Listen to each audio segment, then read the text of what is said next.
All right, back with the XR400AF. This is a post first ride review of how it went. And it actually went better than I expected. I was expecting something to fall apart or break, but it seemed to work okay, other than the fact that the rear sprocket is way too big. But let's first start off with, yes, the garage is a mess, and the garage needs cleaned up.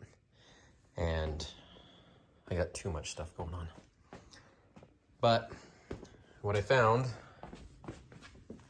is, see, I got way too much stuff. I have to step around. It makes the videos like horrible, even more so than they'd normally be. So the rear sprocket is a 52, and I looked at the size for the 400EX, and the standard size is 38, but that's also running a smaller rear tire. So I figured I would jump to a 45, which is closer to the XR400. And I was looking at the gear ratios for the 400EX compared to the XR400, and they're pretty close. The 400EX is a little bit lower first gear and a little bit lower, well, I shouldn't say lower, but slower final gear. So anyway, I figured 45 would probably be a decent sprocket to put there. Next thing is I've got to figure out a mount for these because they're just kind of sitting there. That'll hopefully get fixed soon. And then same on the other side, right there. I just got to build a bracket or something to pull them in and anchor them down, which shouldn't be too bad. Everything's just kind of there for a first drive.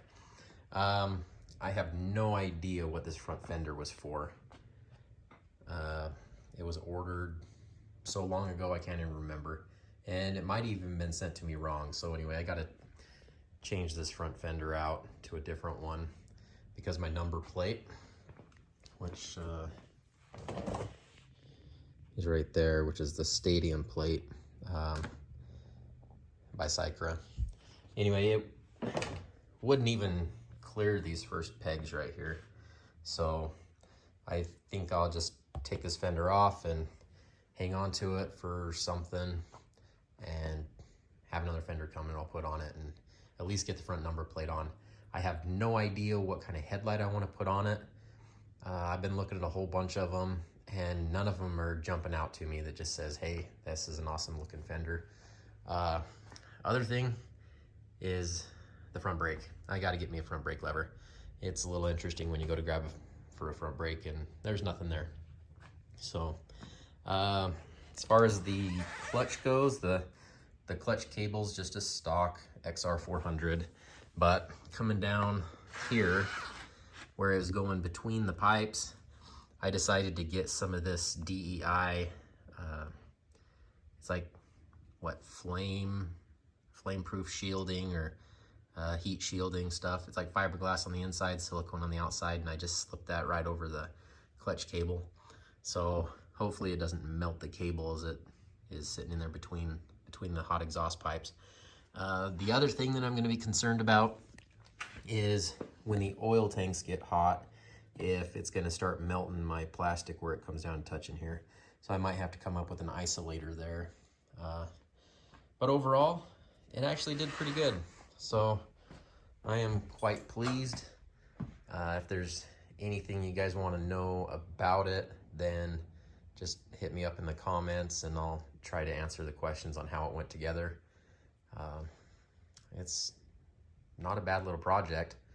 I did put Race Tech springs in it, front and back.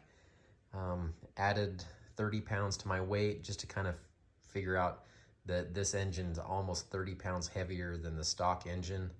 So I figured I'd try to compensate for the weight to figure out what it would need to sit at for springs. And I figured, it's not too bad. I was kind of surprised at how it actually rode. So anyway, this will kind of sum up this review. That's about it. And till the next time, thanks.